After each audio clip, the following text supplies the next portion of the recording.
What's going on, everyone? This is Sean Scott with Reflections TV, and we're back with a special edition of Kitchen Talk this month. This month I decided to do a Father's Day edition of Kitchen Talk, being that last month we had Mother's Day, being that Father's Day was on Sunday. I thought I'd like to talk about the essence of the father-son relationship. So today I have these gentlemen with me today that are going to talk about the father and son relationships. So as you all know me, I'm Sean Scott. Will Ellis Jr. Steve Galloway. Stephon Galloway. William Howard Ellis Sr. Miller Watkins. Philip Dunstan. William Dunstan III. Jamar Winston. Ward Barnett. So now that you're acquainted with us, fellas, you ready? Oh yeah, ready. All right, let's get it in. So the first topic I have for everyone, what is the proudest moment thus far that you've had of your father or your son? Anybody feel free to start it off. Well, I'll start it off. The proudest moment I had with my son was graduating high school. And the reason that is because that's the next step. When you graduate high school, you're going into the next step in life, which is adulthood. So that's why it's probably the proudest moment of my son was him graduating high school. I guess I'll go ahead and piggyback off his. I guess for me, watching my father just be in my life every day, being married to my mom my whole entire life, I know that was a rarity coming up in my generation. I mean, even in his own life, that's something that he didn't have. So seeing him, overcome his own personal struggles or whatnot, to make sure I had a father in my life every day, that's definitely my proudest moment. So I'll piggyback off on Will. The proudest moment of my life was watching my son not only graduate high school, but just a couple of weeks ago, watching him walk across that stage to get his college degree. All right.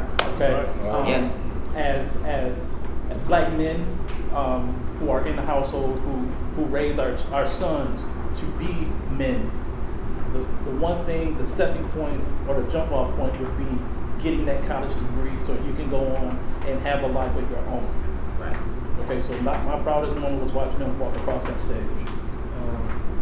I would say the proudest moment that I have for my dad is just like also what Will says, just being there for me, being able to just to keep supporting me, support my little sister, being a great granddad to my daughter,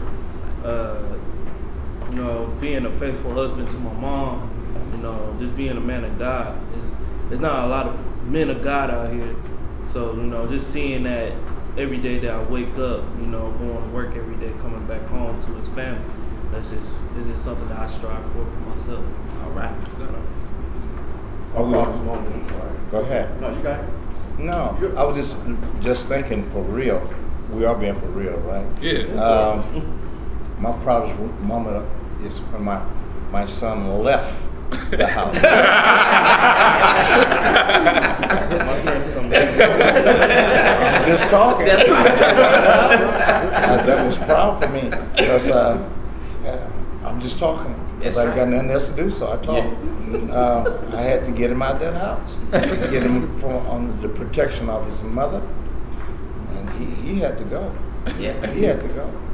And I'm proud of you, my son. Yes. I really am. Tough love.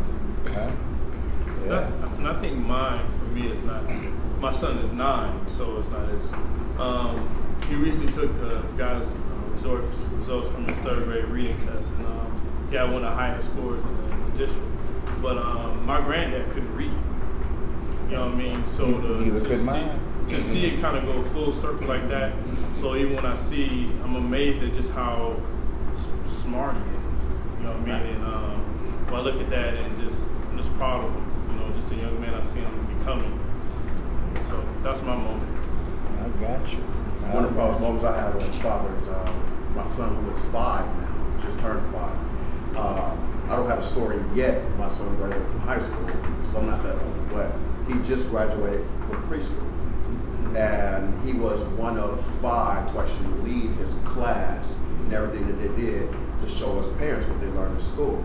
Made me very, very, very, very proud. Matter of fact, I was ecstatic. I celebrate that boy. That was one of my proudest moments, one of many, but that was the biggest one thus far. All right. Wow. Yes. Yeah, I would echo that as far as having one of many, but I think the biggest one for me is I would try to instill in my son to look out for other people try to help whenever you can. So we were driving along, and there was an older gentleman pushing his truck into the parking lot of Olive Garden, and he's driving, I'm riding, I was pretty tired, and he said, "Dad, you want to stop and help this guy?" I said, "Yeah," but he initiated it, and it just made me feel good that, I couldn't. I mean, I was pretty worn out, so I knew physically I couldn't, so I wasn't going to suggest to him, but when he stepped forward and said that, I felt good, Right. And I want to also add that this young man is Sean Scott. He's my nephew, but I couldn't love him anymore if he was my own son. So I just want to put that out there. Right. Just put that out there. Yeah. No, I think mine would have to be my dad. Like last year, they found out he had cancer, so it's like he got the surgery and everything, going through chemo and all that. And the fact that when he would go get it, they'd ask him would he ever consider coming and speaking to people, because he kept it positive. His attitude was more positive than me. Seeing him go through that, like, it hurt me a lot. But like seeing him able to keep a positive attitude all the time just helped me out with the whole thing. All right. Yeah. A subtopic of the previous topic that we just had, as far as the proudest moments that you've had. Like, this is more so less geared towards the fathers. Like, what were some of the obstacles that you had to face raising us knuckleheaded kids? Keeping food on the table. but I think the hardest thing, me and my wife, we raised 2 kids. My wife worked part-time. I worked full-time, but I was only making $6.17 an hour. So I mean, to raise a family and raise them properly, off of $6 an hour, it was tough. It was tough. A lot of the things that I wanted to do, I couldn't do. And some of the things that I did, I didn't do them the way we wanted to do them. Like when you need a new pair of shoes, gym shoes for class. I couldn't go to the regular store. I had to go to Payton's, So raising the family and not having the right financial backing is probably the hardest thing. And as far as y'all kids been knucklehead, y'all okay. I think the big thing that comes to me is that kids don't come with instructions. So it's humbling. The biggest obstacle is me. You know what I mean? Patience. You know what I mean? Just learning to be a good father. You know what I mean? And spending that time with. I think that's been my biggest hurdle. My dad was raised to be a provider. You know what I mean? But wanting to be more than that for my son. To spend time with him, what have you. Like I said, you're learning all the time. You know what I mean? So it's just very humbling to do it. So I guess that's been my biggest challenge. My biggest challenge probably is sharing my wife with my son. I don't know. Like I said, I'm just talking. They used to be my girlfriend, and all at once, you got another person still in the time. Yeah. And can I really tell you the truth? I had to go through a transition of being jealous of him. Where he come from? Like I know where he came from, but you took my girlfriend from me. And I went through moments of, okay, getting crazy. And no. I had a lovely girlfriend, by the way. She done turned into a mother. I ain't raised no mother. I raised a girl. A girlfriend. And I still want my girlfriend. That's just me. Like I said, I'm just talking. That's real though. Y'all do what y'all do. I'm just talking. I'm gonna quit right now. That's real. Yeah, and you funny. Oh man. Okay. Yes, biggest hurdle for me was finding that fine line between being that disciplinarian, because the way that I was brought up, it was either mom was gonna give me when it happened, or dad was gonna give me when he came home. And I didn't like that, so I made it. Told myself I'm gonna do something different with my son or with my children. Okay. Kind of didn't happen that way. You know, I'll drop a hammer in a minute, but as soon as I drop that hammer, you know, I'm there to pick you back up. You know, so I can sit there and say that, you know, he's the man that he is now because of that hurdle that I had to get over. You know, and I think I did a pretty decent job. You know, he's, like I said, he's going to college. You know, every time he goes out, he comes back home. Hasn't been arrested. You know, has a daughter, but that's something completely different. I don't have a problem with that, right, because he's taking care of it. He's raising his daughter. So something that I poured into him, he's pouring into his child. So that hurdle was, you know, yeah, it was a big one, but I think we got over it well. All right. Wow. One of my biggest things is raising. Of course, I'm a newer father. Yeah. All those that spoken is finding out how much of this in this world that as a father, how much we really mean to our children. And biblically, we mean everything to our children. We mean everything to our household. But in this world, we mean nothing. We mean nothing. It's always mother this, mother that. So I take my son, we go to all the doctor's appointments, everything, that I'm there, taking off work, and I make sure I'm there. Me and his mom were there. It got to a point, my son had to take his asthma was taken out about a month ago. Went to a hospital, I'm not gonna name it, though I should. But the mother, my son's mom, was like, "Mark, watch this." She got on the phone, the nurse was talking to us, prep time. She got on the phone, just talking, the nurse is talking to her, giving her instruction about what's gonna happen. My son's mom did not deviate from her phone to look or to engage the nurse in conversation. I'm standing as close as I am to this gentleman, to the nurse. The nurse never looked me in my eyes while my son's mom was not giving her full attention. I had to stop the conversation and ask the nurse, like, listen, you need to engage both of us because we're both parents. They demean us. I don't like that. It's fine, even from my son being the delivery room, even there, it was hard for me to get a cup of water or a pillow. They didn't expect me to stay there overnight or stay there for 4 days. You know what I mean? And every time I go to the hospital, my son is on my benefits. You know what I mean? My benefits. You know what I mean?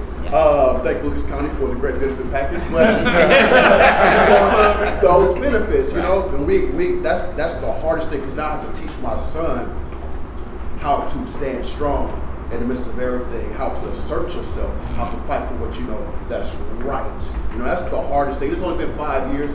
It's cool, but that's the hardest thing that I have to do it right now. My son's an awesome child. Just like this gentleman right here say, he dropped the hammer every moment.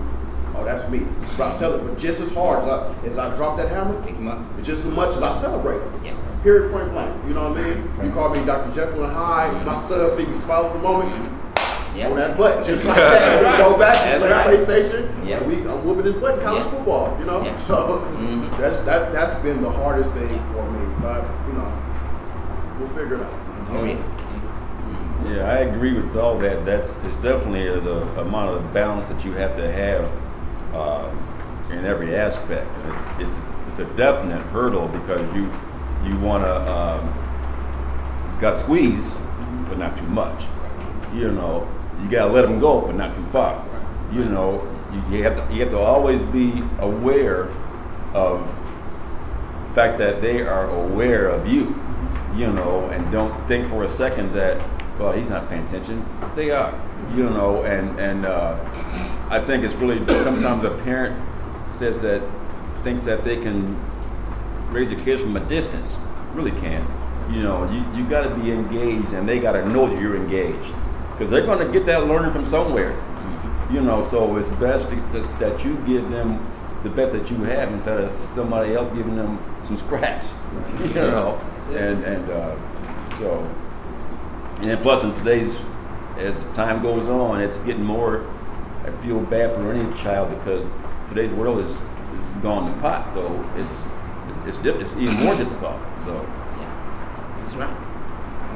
Can I bring up one thing real quick? Oh, go ahead. Based on what he said, and I forgot about this, the hardest thing for black men and black fathers is overcoming stereotypes. Because they think the black father's not around. They think we don't do anything. We don't take them to doctor visits. We don't take them to school. We don't pick them up. So getting over stereotypes is also one of the hardest things. But if you do your research, it's not the black fathers that's not there. There's the other races whose fathers are there just as much, but nobody sees that. Right. That's the thing. We're always out front. Always. Yeah. And to piggyback off my brother here, I was there from the day that he was born. I was there when we had to stay overnight 24 hours, and we had to call in a crash team from the hospital. They flew over. They flew over a pediatric crash team on life flight to save his life. Okay, so when just hurdles, he's starting his life off struggling. And on top of being a black man, coming up in this world, there's way too many obstacles that we have to face anyway. But to start off struggling, he has no idea of the struggles that we had and the fights we had for him to get to where he is now. But everything that's been poured into him, everything good, bad, indifferent, he's smart enough and intelligent enough to figure it out, and he's pouring those good things into his child. And I can sit there and say that this man here has something to do with his upbringing. This man here has something to do with his upbringing. Our village is large. That's it. Okay? This young man up here who's the moderator, he has something to do with this as well.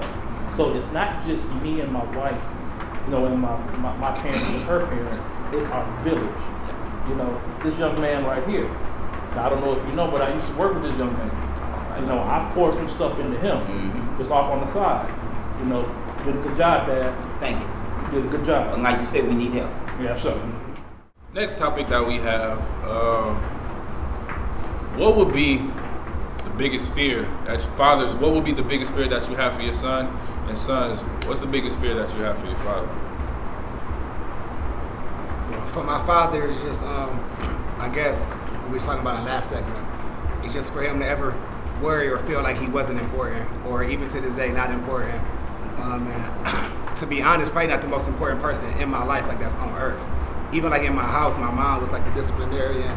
She was like the central figure because she was there while he was at work a lot. So a lot of times she made the decisions to us. He might be making them behind the scenes, having no final word, but to us, that's what we went to.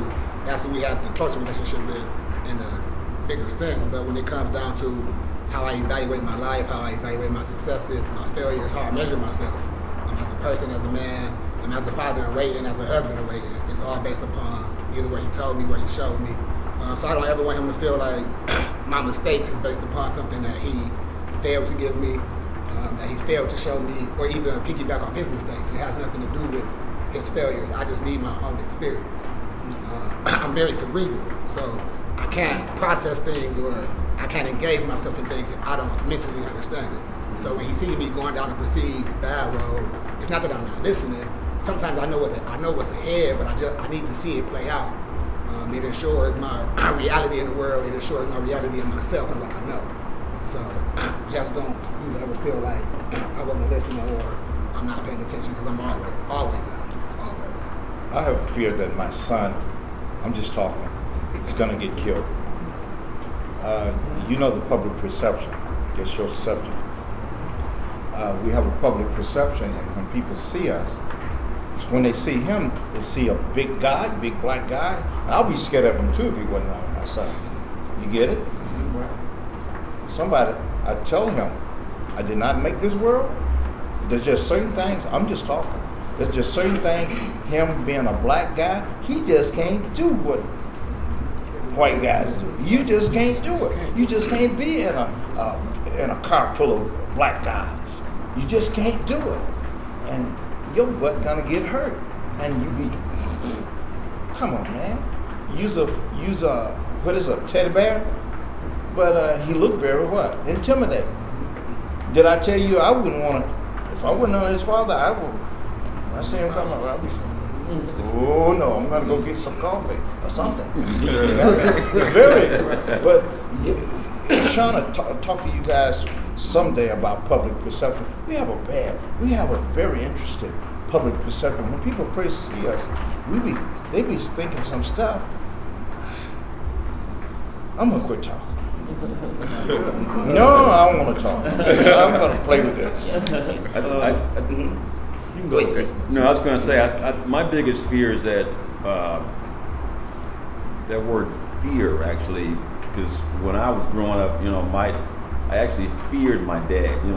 When he was talking a little bit ago about your son, yeah. When my dad would come home, I'd like, oh, Dad's home, and I would fear that my son would never have that kind of, when I would show up, I want him to, oh man, there's Dad. And so I can say that it kind of scarred me a little bit, but as I got older, I kind of, when my son came along and helped me to, hey, you know what, just live your life, embrace your son. Don't, so the fear has diminished because, it took a long time, but that fear diminished, but it's still, I want to make sure that never happens. That he always feels like I want to see Dad. I'm glad to see Dad. I want that to be a high moment of his life whenever we meet. So. Now with me, every day that your son leaves, there's always that chance that he's not coming back. But the biggest fear I have today, to be completely honest, is that my son, as a black man, who's by himself a lot, is going to get beat up or killed by the police. I mean, we see it on TV. We see it in faraway cities, faraway states. You might get complacent that, well, we're in Toledo, it can't happen here, but it can happen anywhere. And with the way things is now, that's my biggest fear, is that the police is doing like they've done so many times, so many other cities, kill an unarmed black man. That's my biggest fear today. I'm going to piggyback off that. That's also one of my fears. Is that he's not coming home. And it's a sad state that we have to be fearful of that. But it's also our reality. Yeah. It's sad that I have to talk to him and train him, for lack of a better phrase, on how to deal with law enforcement. I have a lot of friends who are police officers. Yes. A lot of friends who are police officers. Yes. He knows each and every one of them. But unfortunately, he may not run into any of the ones that he knows. So he has to. I have to teach him what to say, what to do, what not to say, what not to do. Your job is to come home alive. If something happened, okay, that's his only job when he goes out, is to come home alive. If something happens, I have lawyers. We'll take care of that. That's my job. You just come home alive. That is one of my biggest fears, for him. Okay, with that being said, how do you suggest to him to make sure that he do come home alive? If he's what to do? Basically, if he's confronted by a police officer, yes sir, no sir. But that has been instilled from day one. Yes. Yeah. That no matter who you deal with, if they are older than you, you respect your elders. Yes. You respect someone who is in authority. That officer is in authority. Okay, yes sir, no sir. Yes ma'am, no ma'am. Do not make any quick movements. If you're in a vehicle, put your hands up so so they can see that you don't have anything. When they ask you a question, you answer the question. When they get smart, don't don't get Don't into react. that conversation. Yeah, I got you. When you have that situation, And it's difficult. It's Did you hear difficult. what he said? That is so hard. It is. It is. Come on, Well, That's the right thing to hardest. do. It's the right thing to do. It's just the hardest thing to It do. is. right. Also, but you just got different. Like I'm not like he taught me a lot. You know how to deal with certain people or certain entities or certain law enforcement. Always respect your elders. But nowadays, me looking out in the open or just seeing these different law enforcement, you can have all the manners in the world, and they might think that you coming off sarcastic. Or Yes, being yes, I honest. got you. And it's kind of hard for yes, someone like me yes, or someone or just even with my peers, you know. And I instill some of my peers said they lost, you know, especially the kids I went to school with. They're lost. They didn't really have that upbringing like I had, or like or somebody else that I know that had both parents or they had their father in their life. And I told them, like, look, when we go out, man, if we get pulled over by the police and say yes sir, no sir, they'll just be polite. But it's hard when they're like, oh, you be in the blood, you in the house. That's exactly what this, that, and the third, this, that, and the third. I'm like, no, we just try to be respectful because that's how we've been raised. And they don't see it like that because going off what you're saying, Public perception. that public perception on black men just as a whole. But going back to the topic, my what is it? The fear. The fear that I have for my dad, and he's instilled it in me, just like to reach my potential, is him not reaching his full potential. Because I see so much in him that, you know, that I just get inspired of just to continue to do what I'm doing with my talents, and I see so much in him that he can continue to do with him that it's just like, I'm not gonna say that it hurts, but it's kind of like, okay, you teaching me this, why aren't you not doing it? You know, you got certain plans, you got certain things that you're good at, you know, that you can reach your full potential, that you can reach. You was how old? 45? Man, 21. That man is 21. They say he's 21 through the grade. I'm just playing, but still, just like sky. I always go by, you know, the sky is the limit, you know. But then again, the sky might be a limit, but you can burst through the sky and keep going up, you know. So that's just my biggest fear: him not reaching his full potential. Real quick though, what you said about when you confront it like that and it's hard for you to do the things your father told you. I taught both of my sons, and I've been knowing Sean since he was born. And all of them that comes around, I tell them the same thing. And I went through this. My son graduated from Central State. And while he was down in the stadium, they was on their way, a friend that got in an accident.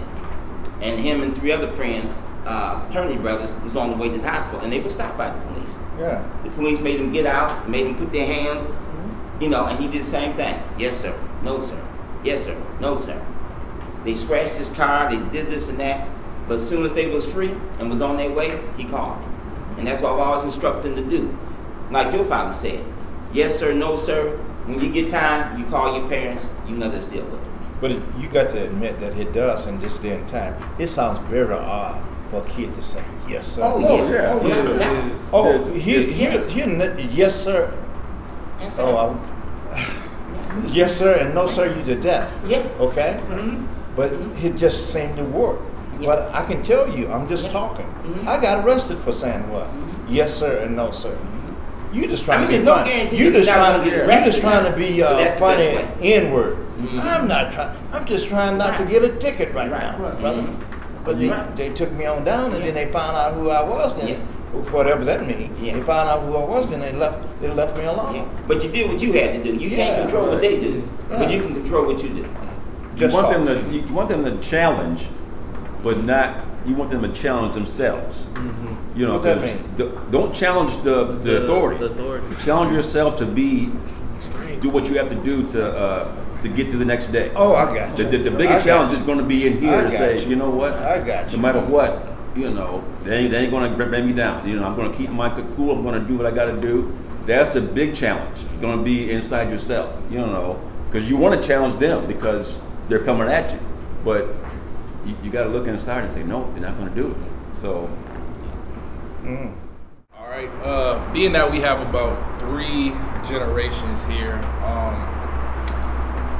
for the older generation that are here, has the perception of the black man changed since your guys' time to what it is to our generation now? Or has it changed at all, or is it the same? It's changed. I definitely say it's changed. August of this year, I'll be 65. And I can remember a time when black people, we passed each other on the street, we spoke, you smiled at each other, you might have shook their hand. You see a young black lady, you speak to her, she will speak to you.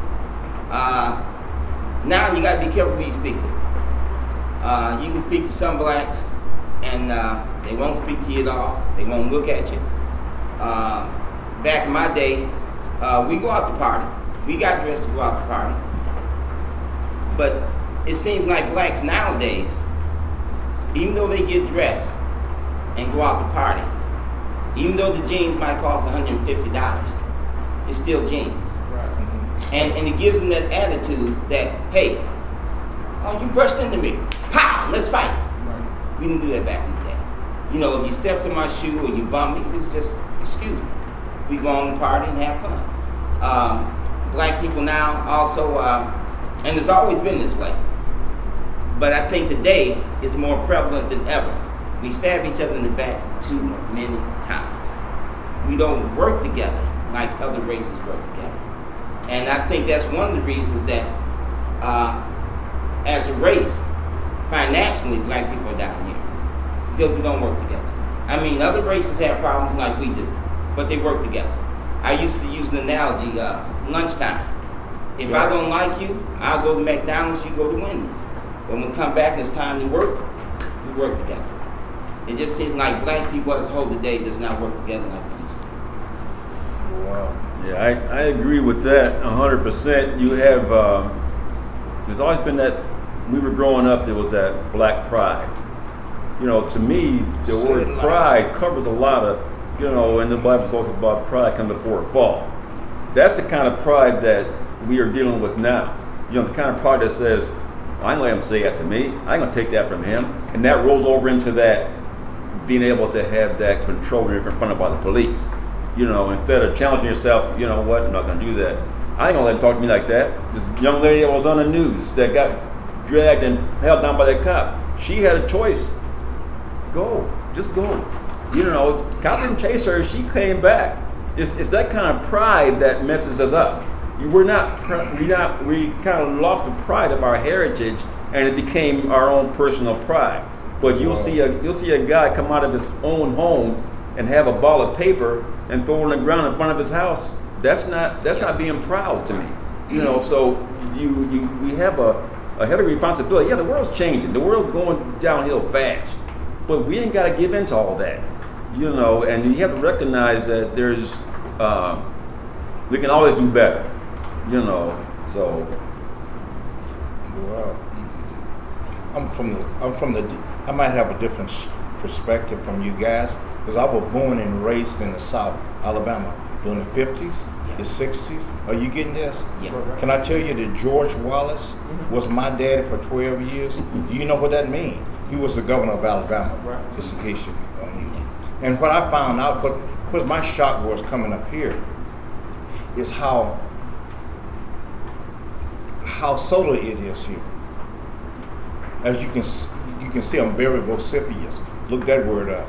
I'm very vociferous. And down south, they teach you how to be what? Very vociferous. If you don't like you know it right away. Coming up here, it takes you 3 months to find out Ralph don't really like you. And that's too long. But let me do the black life matters. We says that. We coined that phrase during the current news that's taking place. Black lives do matter. Do me a favor, brother. Don't kill me over nothing. My life really do matter. And we can say what we want to. We can say what we, did I say, you can say what you want to? Okay, I say it 2 more times. You can say what you want to. But guess what? I'm most afraid of the hostility coming from blacks than I am about the policeman. I know how to run from him. That's what I'm talking about. Like, my life really do matters. Didn't I tell you I'm from the South? I have no idea sometimes when I be talking to Northern Negroes, which y'all be talking about, I be saying, you don't get it, do you? So ask the question again, Sean. Has the perception of the black man changed from you guys' generation to ours? No. What mean? No. Okay. You also got to look at that, the perception from whom? Yeah. And the perception of ourselves You get changed. philosophical now. No, I mean, you're talking about the whole general, we can't speak on the other race's perception of us. We got to ask ourselves, as our own perceptions change about ourselves. You know, so we can't get into the minds, we're going to assume that they perceive that we're all lazy and criminals. That they may perceive that, but we have to look into ourselves and say, well, it doesn't matter what they think of us. You know, how do we think of ourselves? Do we respect our brother? Do we respect, or are we going to break into his house when he leaves home? Or are we going to shoot him because he stole some drug money from my locker? Or are we going to, things like that? We have our own, we perceive that you want to talk this stuff about the brother thing, but the word, like you said, you're more afraid. You can be just as afraid of that of your own people. I am. So, but and what Steve said, I was talking about the perception of us, because the perception that other races have of us ain't gonna change. No. So I was talking the perception we have among ourselves. Well, can I tell you that I'm highly offended when somebody called me the N-word, and especially if you're brown. Let me tell you what's happening. Didn't I tell you that I'm from the South? I know what that word means. Y'all doing it as a kind of a joke. I know the hostility that comes after, somebody have called me the N-word. I am not joking with you. Answer that, though. I agree. You know what offends me even more? What? It's the black people driving down the road saying that, playing that. Yeah. Playing that loud in the neighborhood, and I'm thinking, okay, and then degrading the black woman. Yeah. So I'm kind of like thinking, no, wait a minute. We're offended when white folks do that. They don't give them green light. I'm just not saying that, but I'm just saying, once again, our perception, we're allowed to do that and say, well, that's okay. We always done that. It's still offensive. When you're jamming it down somebody else's throat, it's offensive. Y'all have no idea what that word means. Oh, we do. I'm to the repercussions of it. No, I don't think so, but go ahead. Let me say this. Go ahead, Sean. I agree with you and I disagree. Okay. And the reason I say that is, what we went through up here, of course, was nothing like what y'all went through, but it was still racism. Yeah. We didn't have churches burned. We wasn't lynched and hanged. But it was a different kind of racism up here. Give you one good example real quick. There used to be a discount store out on Central and Pennsylvania called Hills. They had a job opening for assistant manager in sporting goods. I done played every sport. I even watched hockey. I watched tennis. I watched golf back then. Went to the interview. I'm the only one that came in there with a shirt and tie. Got down to the last 5. I was the only one with a shirt and tie. Only one that got all 10 math questions right. But I didn't get the job. See, that's the kind of racism we had up here. So no, we didn't go through the violence that y'all did in the South. It was a different kind of racism. Those are fighting words. Those are fighting words would mean when anybody called me that, and especially somebody brown like me. I am not your. No, I won't say the word. N-word. I am not your. I went to a school where at one point I was the only black in the first through 4th grade. I was the only black in the entire building. I went through school with 12 years of school where there was 6% black in the school, and I pretty much fought 3 times a week because of that word and others like it. I wasn't down south, but it's still, like you said, you still are confronted with it because your color is the same. Some of them folks that used to live down there also, they up here. Some of them other folks, so I was even pulled out of the classroom one time to go to another classroom so they could show the class what color brown was. You gonna tell me there ain't no piece of paper or a box or something that you can show the class what color brown is? So you was the display? I was the display, so the kids that weren't even thinking about me being different, all of a sudden, hey, it wasn't about me showing that I was brown. It was about another form of, so that silent, that quiet racism is way worse than that blatant that you're going to see down south. That quietly, like you ain't going to go up there and touch a snarling dog, but you see a little kitten. Oh, isn't he? Then all of a sudden he bites your hand up, but you don't know until you get there that he's coming at you. So go ahead. I'm 30. Well, I'll be 30 in a couple of weeks. So, from my perspective, I can say that I think the perception of the black man has changed within itself, within society. But I also think it's mainly, I think it's more itself than anything, because I feel like I remember a time even when I was young, black men just took a pride, and if nothing else, they took a pride in being a black man. No matter their job, no matter their living situation, at the end of the day, they were a black man. It was certain obstacles that came along with being a black man that they had to overcome, and at no point in time was they gonna ever let you make them forget that. So even if they were, wasn't related to you, if you didn't know them, if they was the neighborhood drunk, you had to approach them with the respect that as a black man, and that was different than you approach anybody else. And I feel like now a lot of black men, for whatever reason, they passively exist in the world, like they're not in the forefront. I'm 30 years old, and the same black leaders that we had, that I learned in school, is the same black leaders we have now. Like we still have Al, we still have Jesse. I'm okay with that, but at the same time, there's no 30-year-old, filling that void. Like, so when they die, when they're not here no more, what black man has the pride to actually be a black man and put himself in the way of adversity and of harm, and even from a spiritual sense, I always say, like, I'm wondering who's going to be the mouths and who's going to be the martyrs.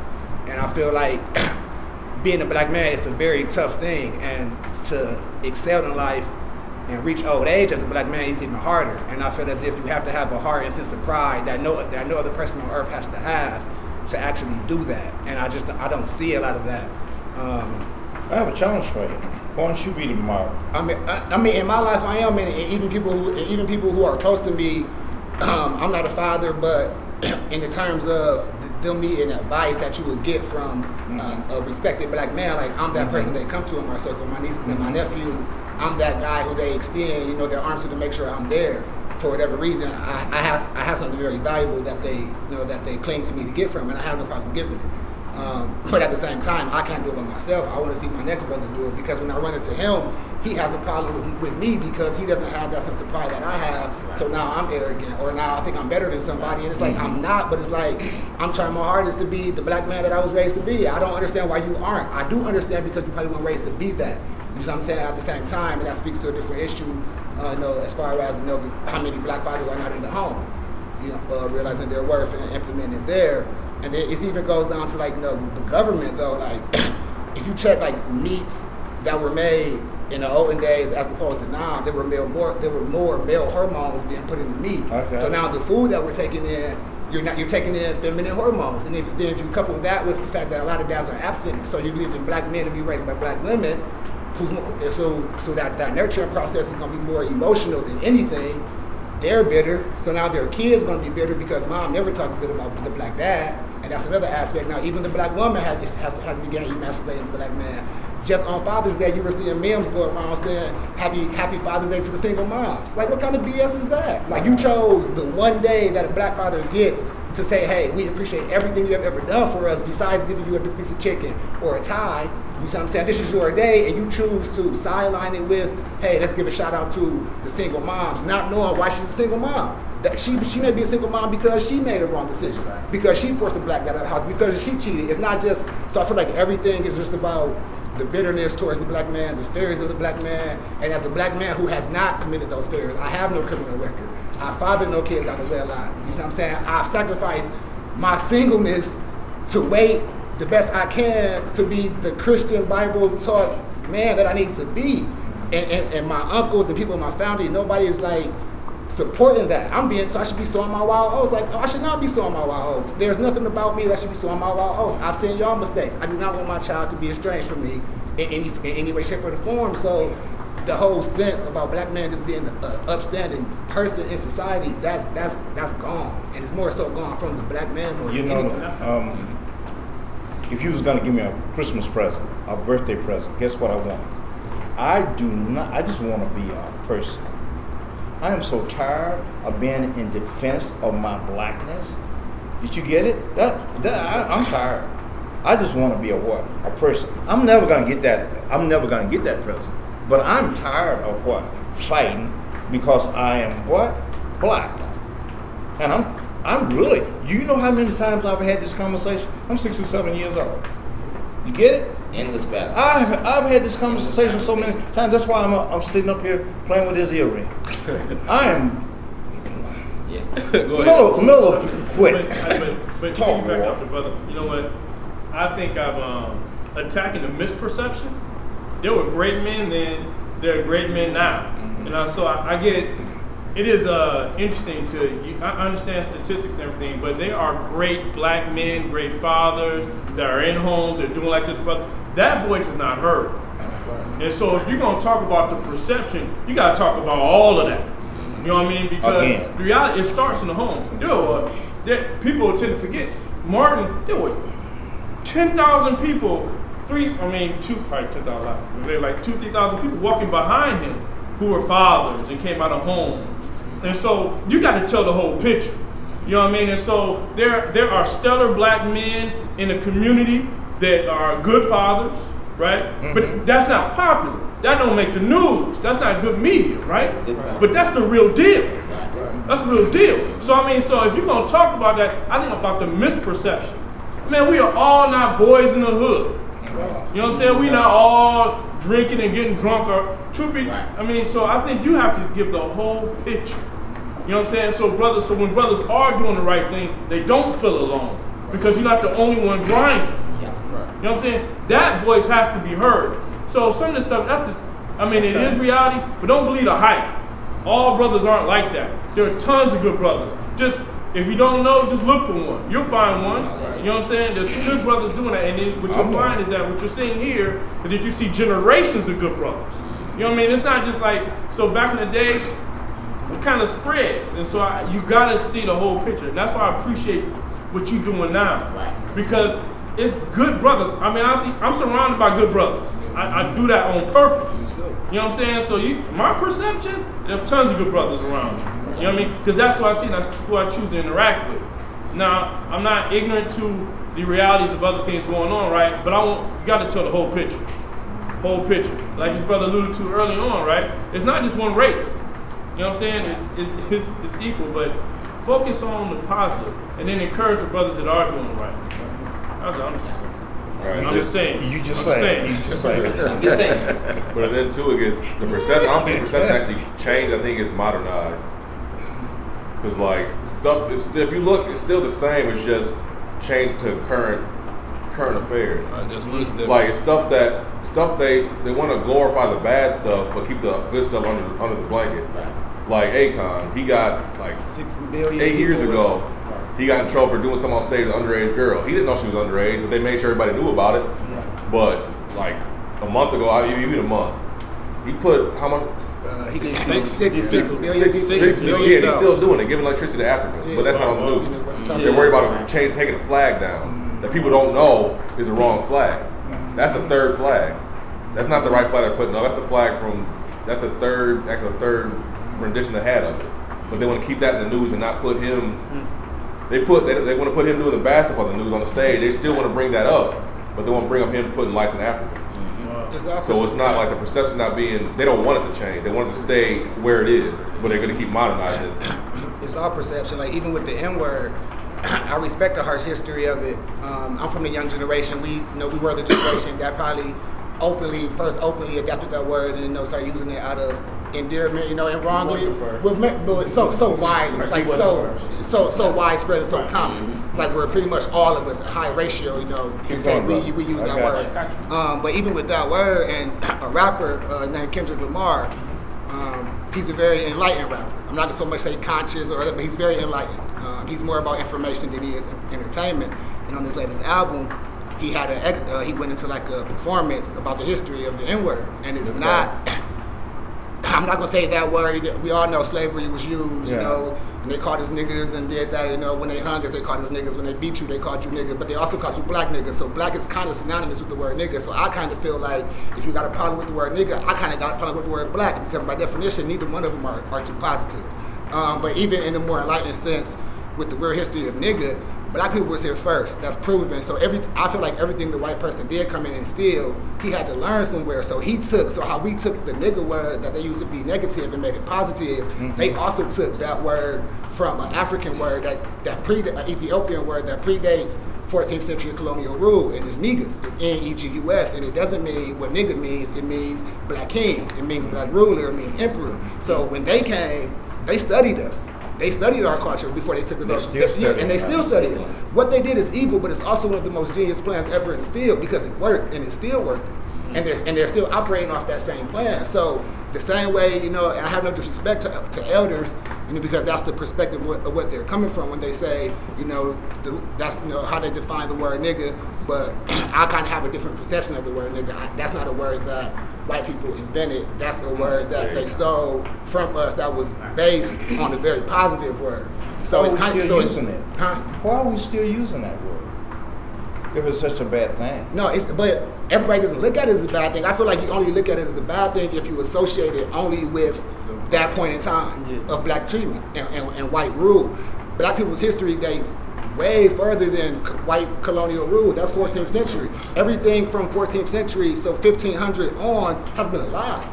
Everything that we're fighting as black men, we're fighting. I kind of think we're not fighting the wrong battle, but we're not going back far enough to fight the properly battle. We're putting it in a perspective of race only, man only. First, everything on this earth is spiritual. It's only two people running it. It's only two.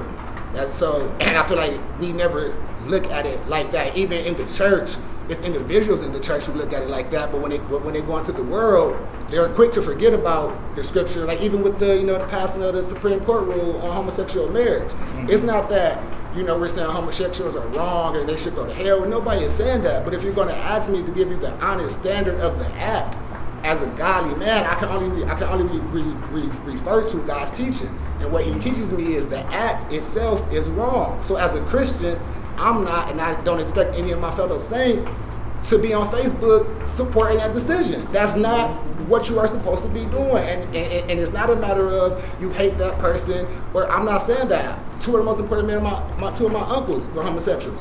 Very influential man. My last girlfriend struggled with lesbianism for a whole year. I played intercessor for that. So I have no problem with the people, but as a person, I can't waver in that.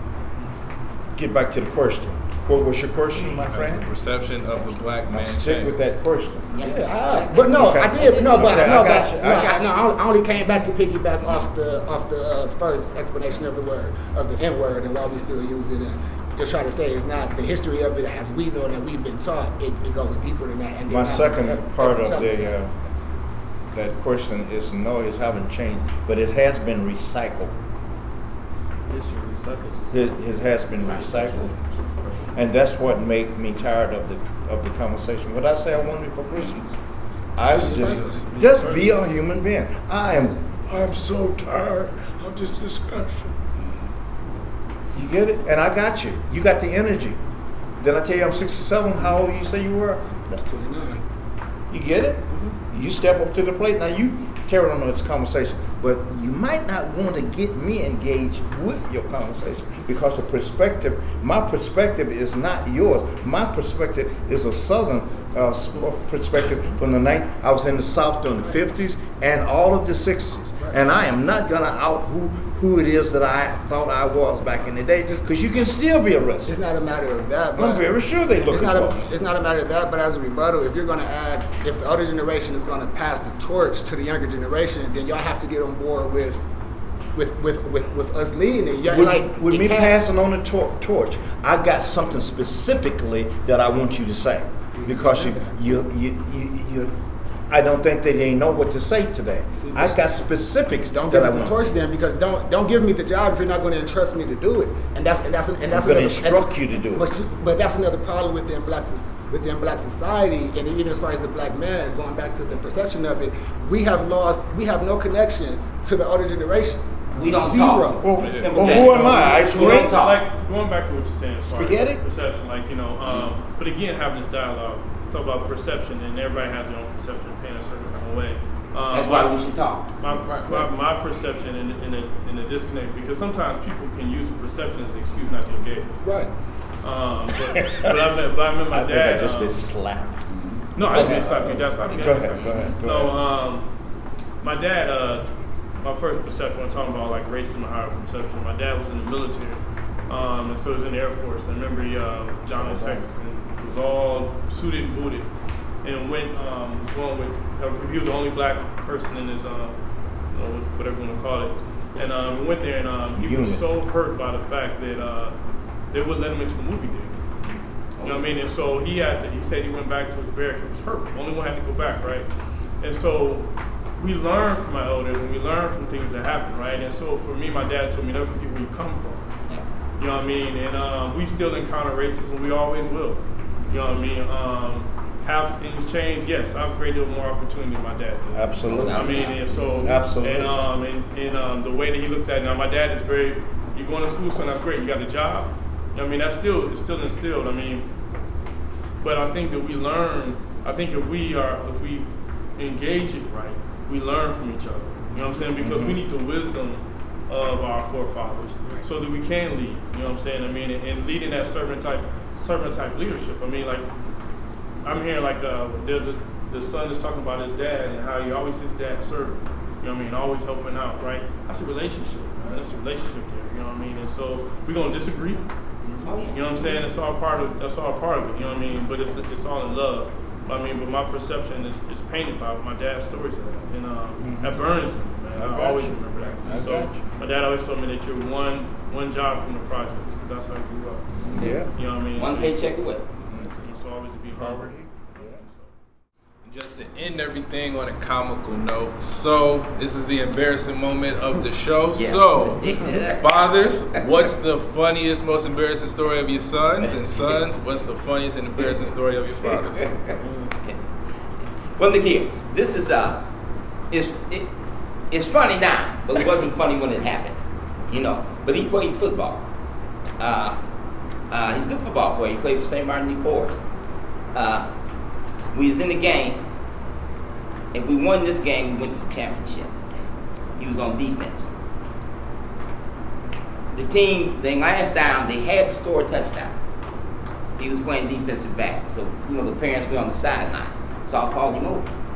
And I told him, I said, look here. I said, that's a tall receiver.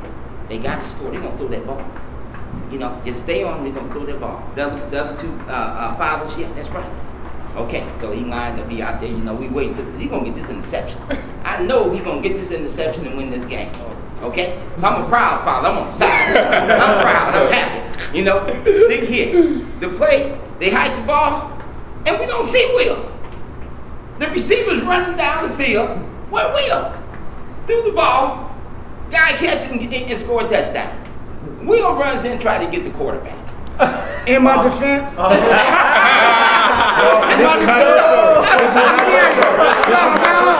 This is not your story. This is not your story. He's so right. Not your story. I gotta tell you what I was thinking. I'm cerebral. Remember I told you I'm cerebral. I gotta tell you what I was thinking. Thinking if I get to the quarterback before he can throw the ball, we good. I'm in 5th grade. In the league we played in, they ain't passed the ball. So that's what they did. I'm chilling. It's like playing the little league baseball where if you're in the outfield, you chilling because the ball never gets to it. What they did, they ain't just drop back. They hit me with a play action. Oh, you there? You there? You gonna hand up, and as soon as I seen the play action, all I remember was my coach saying, when you see him turn around, you pat your other foot and you go. Now go ahead, dog. I hit the quarterback. I promise, if it wasn't for hearing them say no, I would have got up celebrating. Hey man, he's right. I knew it. My funny story is me and my wife was arguing, and my son came in quickly. He came in and he tried to convince me. He did convince me. He said, Dad, if I had to choose between you and my mama, I'll choose my mama every time. I said, son, Remember this? Don't worry about that. If I had to choose between you and your mama, guess who I would choose? Every time. And I gave him reason why. The woman, I don't care if y'all cut it. The woman can cook. She got a And you mean to tell me you would choose her every time over me? And that is really true. He is a mother's what? Boy. Most of us in here, we had to choose between our father and our mother. What part of hell did you say you want to go to? I'll give you bus money. Oh, man. I said, boy, don't worry about that. If I had to choose between you and your mama, you know I call her Mary, right? You and your mother, I would choose her every day. And you know, boys don't like for you to talk about his mother sexually. Oh, I gave him 10 reasons. I love his mother more than I did. That's the N-word. That's the N-word. Go, Ward. You know that. I'm just talking. I'm through now. Mine's pretty quick. I'm sorry. No, go ahead. Mine's pretty quick. It was a bunch of them, but the one that I remember most was I might have been 8, 9 years old. So I found out early how smart this kid was. I went in the backyard and I saw the motion light was broken. It was hanging down. So I'm looking at that light. So I go and tell Stefan. I said, Stefan, you break that light in the back. Looked at me and says, not today. I said, okay.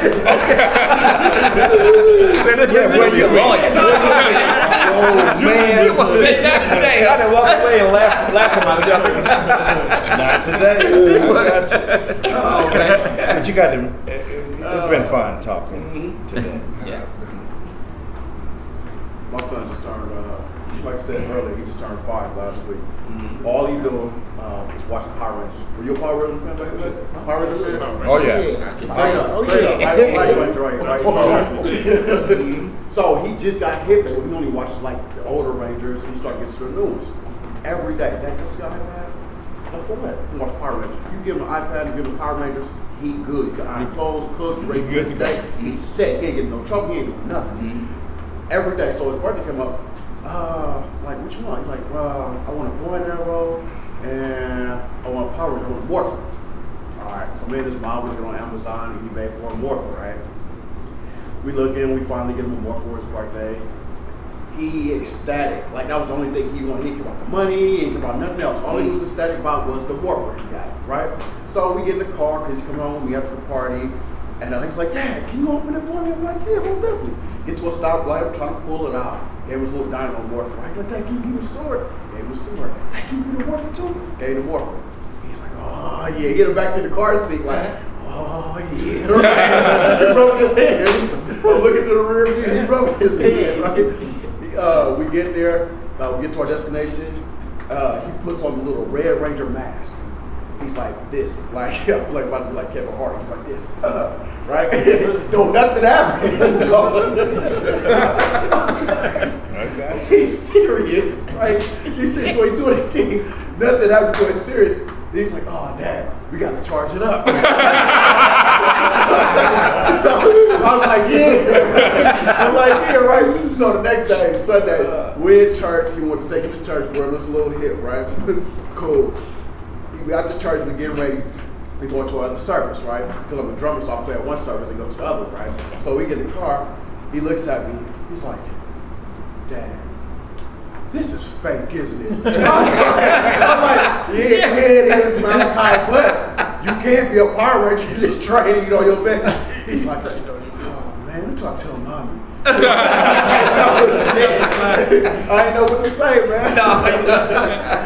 And that's the one, like, I think funny story like his, like, so when you have your son, right, you cannot wait to get in the backyard to throw that football. Oh yeah, right? oh yeah. So I got like Cleveland Browns football because he's still not a fan. That was your problem. Cleveland Browns.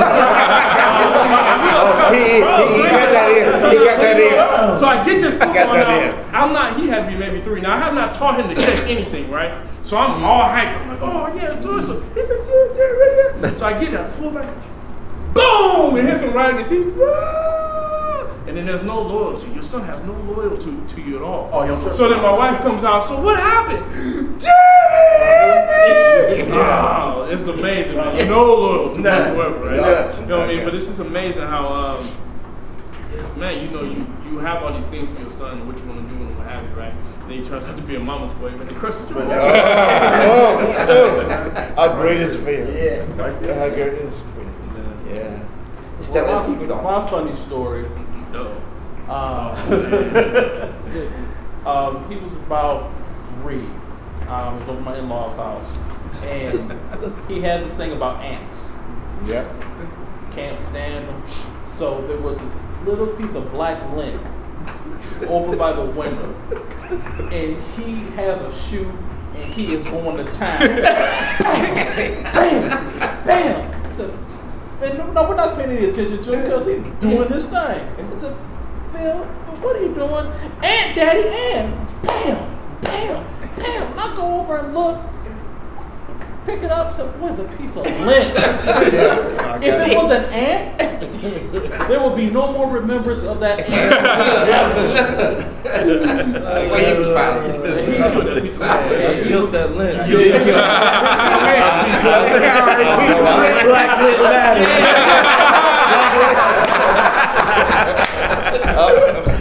Black lint ladder.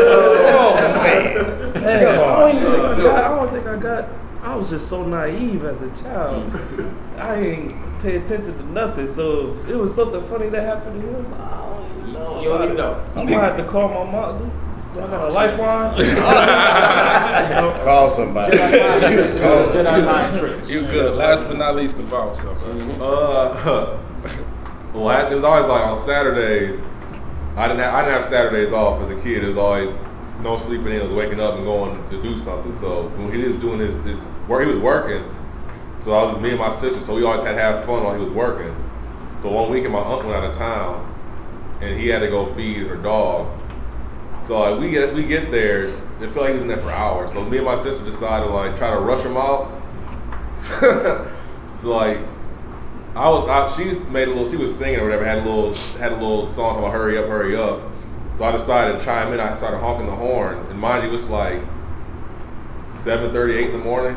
So we had the neighbors coming out asking what was wrong. So it was me and my sister in the car singing while he's there trying to feed the dog. So it's like I was in the front, so I had the first whooping. So the door opened up, and then I remember driving home. My sister, she thought she was okay, whatever, because she was just singing. He thought she didn't hear.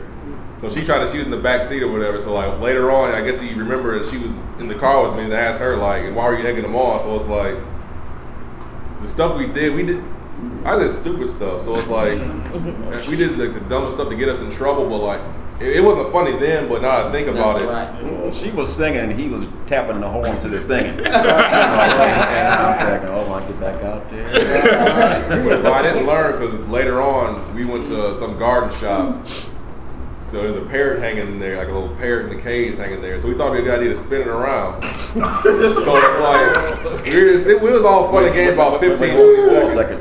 I gotta tell you, this cage was this size. Okay, go ahead. He said so like we just got to spin it or whatever. It was fun. We were laughing and everything. So I guess it was on a screw. So as we're spinning the screw, let's go. And the bird drops and it starts screaming. So we couldn't go nowhere. So we just stood there and waited and accepted what came to us. Because you knew it was coming. Yeah, we didn't know it would fall. We thought we were going to keep spinning. So we were unscrewed the whole time. So it fell. And the alarm system went off. The bird started screaming and everything. We were standing there looking like. The bird yelling for help. So we just stood, looked at each other, looked at my dad, and just shook our heads. Bro, do you understand now? Do you understand now why we chooses our what? Wives over our they can be replaced. Yeah. There you go. All right. So if you have not already, please subscribe to the YouTube channel. That's youtube.com/reflectionstv. Once again, that's youtube.com/reflectionstv. And I thank you all for watching, and we're out. All right.